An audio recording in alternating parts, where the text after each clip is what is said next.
Hey guys, what's happening? So now with getting back into more Symbiote Spider-Man, and this time around getting into the Alien Reality run, we once again get a throwback retelling of your Symbiote Spider-Man saga. And it's one of those things that I feel like should be done in more cases, like more often, because the Spider-Man character is nearly 60 years old, and with telling his story within 2019 and 2020, it just feels a bit necessary to bring a lot of those historical moments a lot closer to current day. And in this case, with the original team back on the story, it really feels like a lot of the creative liberties have been done well. So let's get into it. But first, if you're new to the channel, be sure to subscribe to catch the spills every week. And don't forget to hit that bell up top so we can squat up in the comments for the first hour. Alright, so jumping right in, years back in Siberia, to where there's this mysterious crash that is almost immediately responded to by S.H.I.E.L.D. And at this time they definitely have no clue what it is, but just based off the readings that it's giving, they know that it's something strange. And lo and behold, as they check it out, the first responder, as it so happens to be, is Dr. Strange. And when this S.H.I.E.L.D. agent discovers that he's here, as it turns out, the S.H.I.E.L.D. agent is Natasha Romanoff. And of course, when she arrives and sees Strange already here, she knows right off the bat, whatever it is, it has to do with magic. And that's precisely why Dr. Strange lets her know that he's more qualified to handle this anomaly than S.H.I.E.L.D. would be. But of course, Nat lets him know like she's an Avenger, and Avengers see Strange stuff too. But when Dr. Strange pulls out the solution, and Nat's like, what is that? All of a sudden, she's not feeling that qualified anymore. But in the case of Dr. Strange, what he brings here as a solution, it's an ancient book called the Word of God. And at that point, I'm surprised Widow wasn't like, oh, a Bible. I've seen one of them things before, like just going off the name alone. But with getting into what this book actually is, of course, its history is a bit strange to say the least. Because with this book, it's actually a collection of different magics that at one point in time was guarded by Merlin, and it appeared before in Doctor Strange and the Sorcerer Supreme back in 2017, where we had discovered that a number of different sorcerers throughout time and different realities, they pursued this book in order to have the power to either manipulate reality, destroy reality, or just create new ones. And for many years, those who sought out this book, which in most cases were other sorcerers from different times, they would then be imprisoned by Merlin in order to keep them from using this book. But at this point in time, it's still in the possession of Doctor Strange, who believes that it's needed to handle this anomaly, and with doing that, Widow's like, alright, will you handle that, and I'm about to go fight some villains or something. But right after this, we jump from Siberia to JFK International, to where Peter Parker is being hunted by Kraven. And though it's one of their earlier encounters, it's not their first, and even at this point in time, Peter has some pointers for Kraven, because up to this point, every time they've met, Kraven always loses, and it's probably because he needs to stick to the jungle. But during this scuffle, Kraven hits Peter with his toxin ring, with the intention of it being potent just enough to render him unconscious. But with doing this, before it takes effect, Kraven grabs the flight attendant as a hostage, and with doing so, he tells Peter to stay back.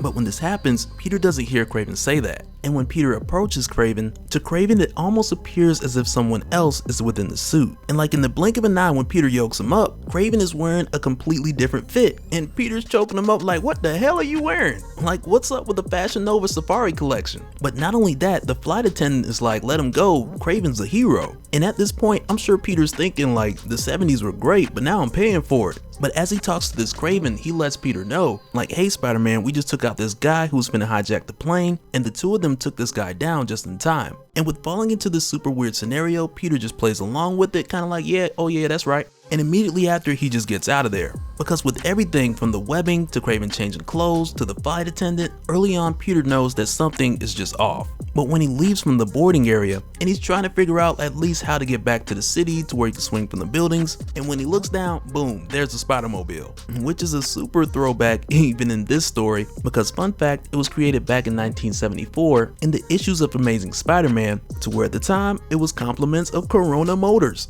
And I'm just gonna leave it at that.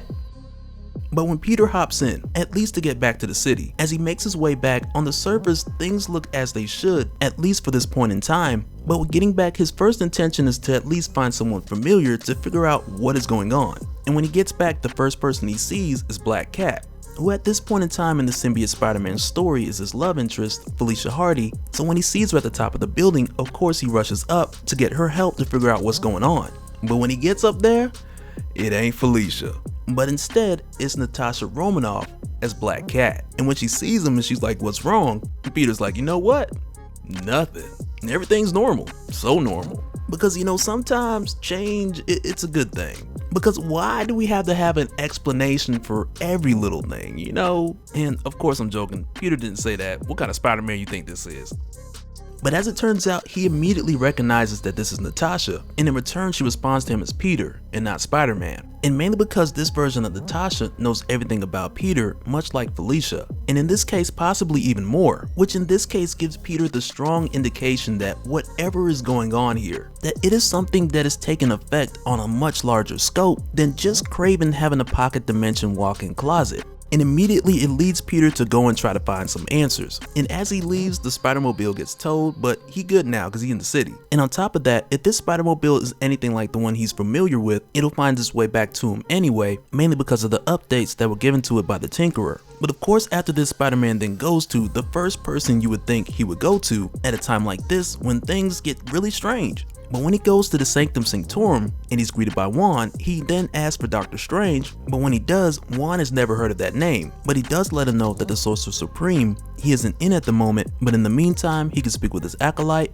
and perhaps he can help him instead. But when Peter walks in, it's none other than the Hobgoblin with the Cloak of Levitation, the Eye of Agamotto, and he's very aware of Peter's disposition in this different type of reality. And Hobgoblin lets him know that it's very intentional that he remembers all this, and mainly for the intention of having Spider-Man aware of how crazy the situation is before he's defeated. And with doing this, Hobgoblin is breaking out a number of the Sorcerer's tricks. And I mean, he's throwing crimson bands, he has binding spells on all the doors, and when Spidey heard that, he's like, well, I know where my exit is, and he crashes out of the window that has probably been broken more than any window in Marvel Comics. But immediately right behind him, the Hobgoblin comes out on his glider, and immediately when he comes out, he's like, wait, let me explain. I know it's redundant because, you know, Cloak of Levitation, but I just wanted to bring out the glider for old time's sake. And I'm gonna tell you right now, like, if I was Peter, I would have been like, yeah, right, you just don't know how to work that thing. Yo, second-rate magician out here perpetrating with the cloak of I still need levitation. But here's the thing, like right after this, he proves that he knows a little something, at least. Because while Peter's swinging away, he then turns his webbing into snakes, which I feel like I seen David Blaine do, but I'm gonna let Hobgoblin have that. But one of the things that lets you know that Hobgoblin, he ain't no Doctor Strange. And in a small way, it kind of hints towards the idea that he's not doing this alone. And what he does, that kind of shows Peter this subtle giveaway, which is almost like the second subtle giveaway, and it's when Hobgoblin throws a pumpkin bomb. Because when he does that, it's kind of like, okay bruh, you ain't never been about that magic life. And it really insinuates that Hobgoblin using magic like he's out of his league. And I mean, okay, he got the Crimson Band things down to an extent. But aside from that, there's like this notion building that this whole magic thing for Hobgoblin, that it's a bit of a reach. Because if Hobgoblin had the chance of passing with any other person's powers, it'll be Green Goblin. But after he gets Spidey caught up in the Crimson Bands of Sidorak, the SpiderMobile comes back and bails him out. And this is one of those things that isn't as left field as it seems, because in Amazing Spider-Man issue 160, the Tinkerer put an autopilot feature in the SpiderMobile, which at the time had the intent and purpose of running Peter Parker over, but from that point forward, it later became a feature that worked to Spidey's benefit. But right after the SpiderMobile shows up, Hobgoblin then shrinks it down in size, to where from that point it's pretty much just a toy, and that's it for the SpiderMobile saving the day. But with the Goblin distracted and unable to do two magic tricks at once, Peter's able to make a run for it, but not with web slinging, because Peter don't like snakes. And when Peter runs into the alley to get away, Hobgoblin follows right behind him. And when he does, he just yells out, "You can't hide from me!" But right after that, he's like, man, where'd he go? Like, man, he just ran around this corner. Like, man, you're not staying corrected. You can hide from me. I'm like, actually, you can hide pretty good. And as it turns out, Peter was there the whole time. But in this case, it wasn't a type of symbiote camouflage like we had talked about with Venom Island, but rather in this case, Peter doesn't even know how the Hobgoblin did not see him. And as it turns out, Peter going undetected, it wasn't even his doing at all, but rather it was the real Doctor Strange who has made his way to this reality as well. And even though he's not the Sorcerer Supreme here, to whom the true Sorcerer Supreme in this reality we have yet to see, but even with the real Strange being here, and without the power of the Vishanti, he still knows a few tricks. And so now before we go, I want to give a special shout out to all the new Patreons, Mr. S, Shamari S, Brent L, Byron M, Dimensional L, Jalen S, John C, and David S. Special thanks to all of you guys for supporting the channel. Every last one of you spellmongers is greatly appreciated. But that'll do it for this one, guys. Let me know your thoughts down in the comments below, and we'll do it again in the next one. Alright, later.